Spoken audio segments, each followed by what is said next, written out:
Ladies and gentlemen, welcome to the content patch for the 28th of May 2013. My name is TotalBiscuit with today's gaming news and comment. Coming up in the show, Sony rumors regarding the sale of used games and the campaign to get them to change their minds. We will have a look at what exactly is going on there a little bit later on in the show.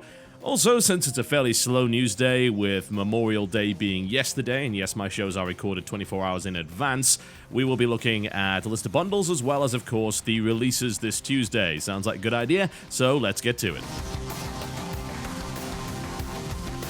Honestly, there have been rumors surrounding the PlayStation 4 as well as the Xbox One for months regarding the treatment of used games. Now, the question, I suppose, then has to become exactly how true those rumors really are. Now, at this point, we do believe that there is a system planned and in place for the Xbox One that goes off of multiple reports, including a report from MCV, who are a fairly reliable trade magazine resource in the UK. What we don't know is exactly whether or not Sony intends to follow suit with a similar policy for the PlayStation 4. Now, according to rumors, and I do very much state that these are rumors coming from a source over on NeoGAF, which is a user called Famous Mortimer, who has been right about several things before. He claims that Sony is listening to the backlash that Microsoft is currently getting and basing decisions off that. The past week's PR nightmare for Microsoft has not been lost on Sony, and they in fact do have a used game solution working, and have been going back and forth for months on whether or not to actually use it. This past week is pushing them strongly into the "yeah, let's not use it" category. Interesting stuff. Now, also of course, started by a NeoGAF user was a hashtag campaign involving the hashtags PS4 no DRM and PS4 used games. This, like a large, angry, obnoxious, and loud cloud of flies, did indeed elicit a response from some Sony employees via their private Twitter accounts saying, yes, we are listening, we understand, and putting forward other platitudes such as, we appreciate the passion of our fans, which that's always a term used to say, you're being really, really loud right now, and we're going to try and appease you by saying that we appreciate it. It's pretty much PR speak. Here's the thing, none of those employees are actually capable of announcing a policy one way or the other. They would be fired if they did. We'd have to wait for Sony to actually come up with something along those lines. Unfortunately, several sites are now encouraging mass tweets to various people, and considering that I have been the receiver on a smaller scale of mass tweets, I very much pity them. I really, really do. I am so sorry that your Twitter accounts will now become completely and totally unusable for the next few days. May I recommend that you use a program with an actual filter to get rid of any tweet that involves those hashtags. Unfortunately, it also seems to be involving tweeting directly at the president, who is Japanese. What happened the last time we tried to campaign to a Japanese studio? Yeah, that was Sega. It didn't go down so well. Unfortunately, Japanese studios don't particularly like being lectured by Western fans. They generally take it as a hostile act. One way or the other, the situation right now appears to be that they did have a system in place. This doesn't surprise me in any way, shape, or form. It's not exactly a difficult system to have. I mean, you're talking about the idea that you could just use a very simple serial code to register and then have it confirmed with some kind of online system. The strange thing about it is that there are claims by Sony, specifically that you do not need an internet connection at all for the PlayStation 4. So I have to wonder if the intent was to use it with multiplayer games. That seems to make sense. Then you can actually verify everything through there, but at that point you might as well just be using the online pass system. So without details of this, it's really hard to know exactly what's going to be going on there. Although with the phoning home system every 24 hours that's claimed to be in place for the Xbox One, it appears that they would be able to integrate some kind of more aggressive approach there. There have also been rumors surrounding things like RFID tags and all sorts of different things.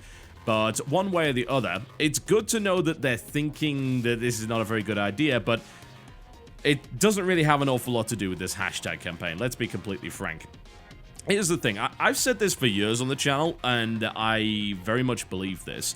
the amount of attention you get and the amount of respect that your opinion gets is pretty much directly proportional to the amount of effort you put into expressing it. So if you retweet a hashtag, then it means you don't really care about anything. It's curious. I think Reddit is probably one of the best examples of this. This is a site that will simultaneously condemn the liking of a Facebook page or a Facebook picture, saying that doesn't do anything, and then will happily go on Twitter hashtag rampages or upvote something and believe it's changing the world. The hypocrisy is rife right there. But one way or the other, the fact is that if you want attention, the best way to do it is to write something that actually explains your point of view in a calm and constructive way, because it means you've put some effort into it. That means you care. If I click the retweet button, I really don't care. Like, I just clicked one button. That is the amount of effort that I actually put into this particular topic. That's pretty bad. If you go out and make a video, even if nobody watches it, if you make a lengthy forum post, even if nobody reads it, that means at least you are actually passionate about the subject. Anyway, that's all by the by. I've got to be honest with you, and I've said it before, you can watch my vlog on this particular subject. I am not in favor of used games, and that definitely makes me a minority, I think, amongst gamers. But every now and again, we all have those weird opinions that just don't match up to the majority, and okay, whatever.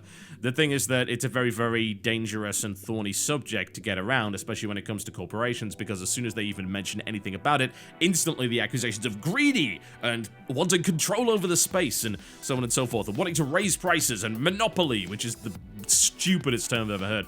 Yeah, right, okay. Oh, obviously the PC is monopolized because it doesn't have used games, right? No, actually. The funny thing about the monopoly, of course, is that it was always in play to begin with. Consoles have been very restrictive pieces of hardware since the dawn of time.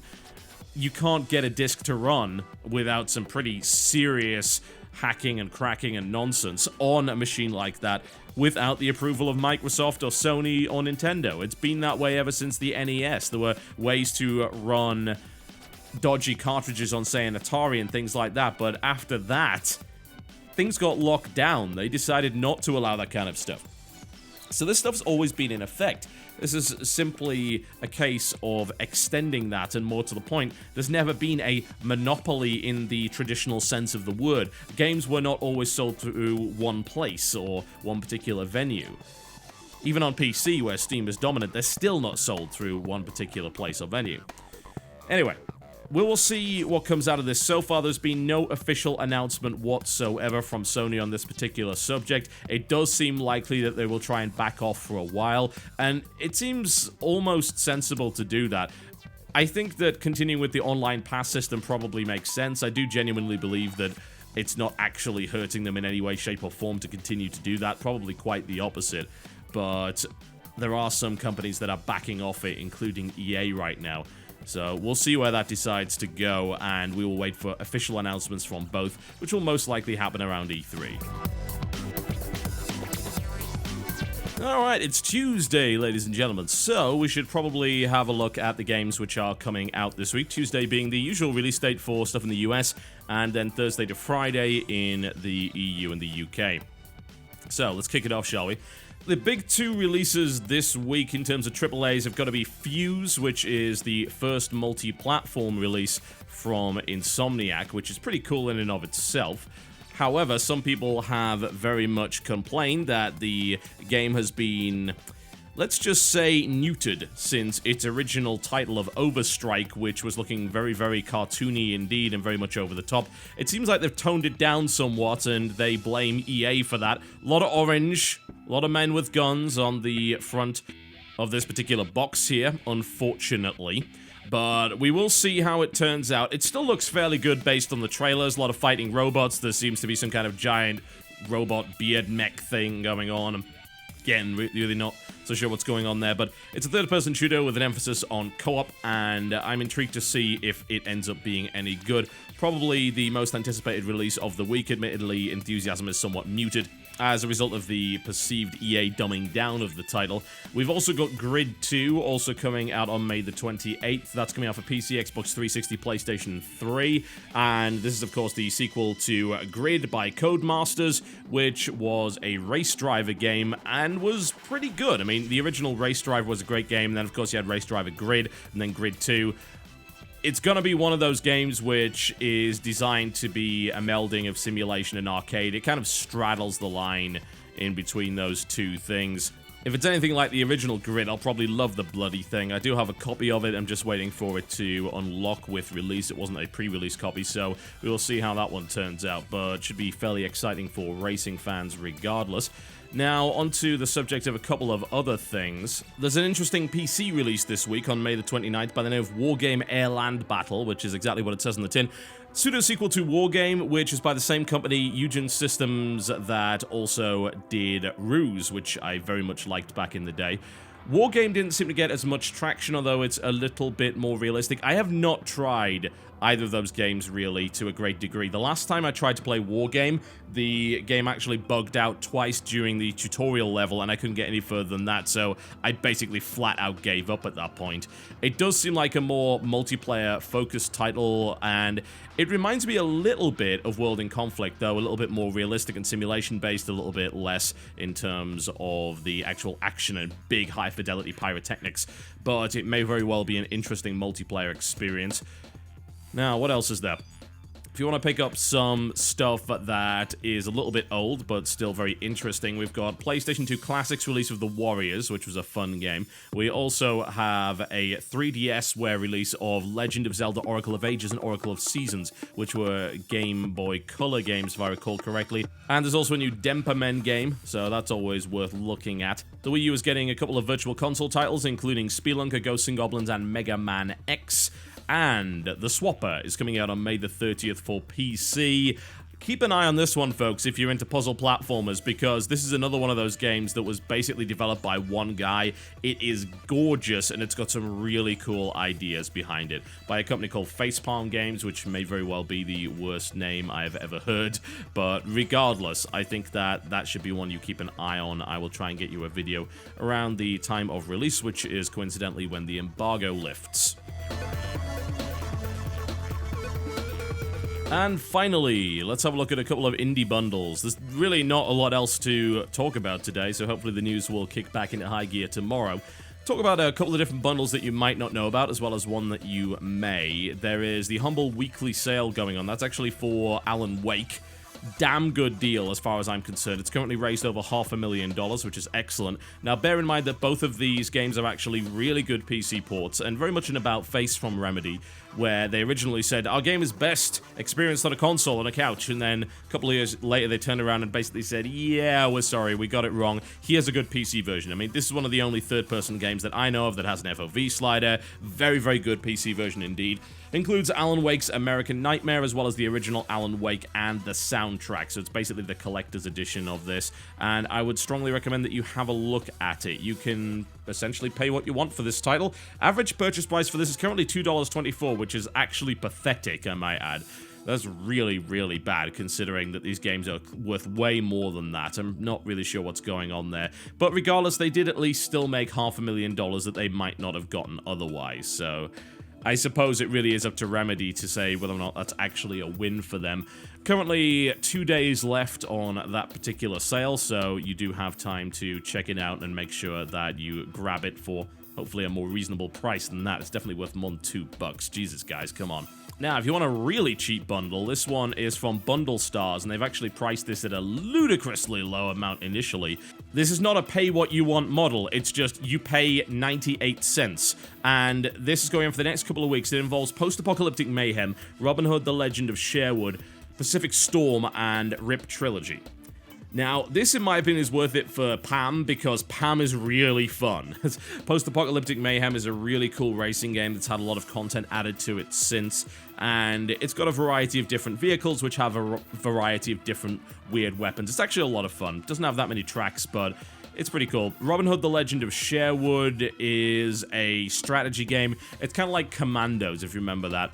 It apparently doesn't run all that well. It's quite an old game, but it might be worth looking into. Pacific Storm got pretty mixed reviews, honestly. Bit of a war game with a little bit of arcade in there as well. I mean, it very much seems to be a more complex but less accomplished version of Battle Stations Midway and Battle Stations Pacific. And finally, Rip Trilogy, which is one of those original top-down blasters, very much in the vein of Crimson Land.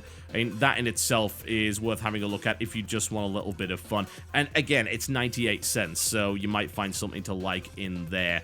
Definitely worth having a look at as far as I'm concerned. The last thing I'd like to highlight is the Retro Game Music Bundle.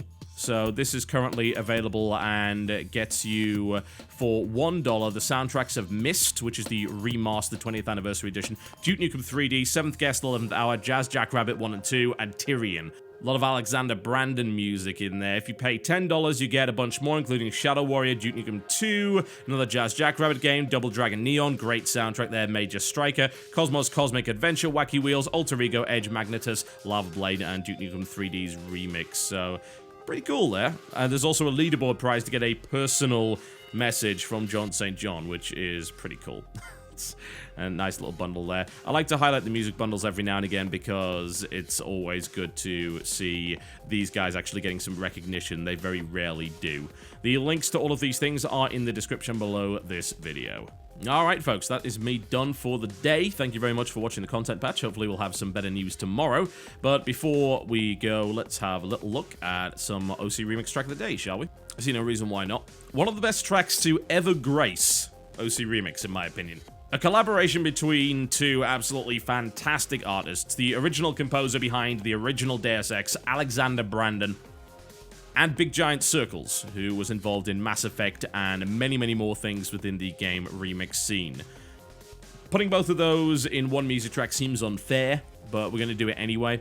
The name of the track is Siren Synapse. It is an absolute classic, a remix of a track called The Synapse from Deus Ex, which was a track that was used as part of the Hong Kong level. It is so damn good. It is easily one of the best remixes that I personally have ever heard. Really, really impressive, and it's got a little bit of the main Deus Ex title in there as well. Check it out. Description below this video has the link, and this is Siren Synapse. Thank you very much for watching, and I will see you next time.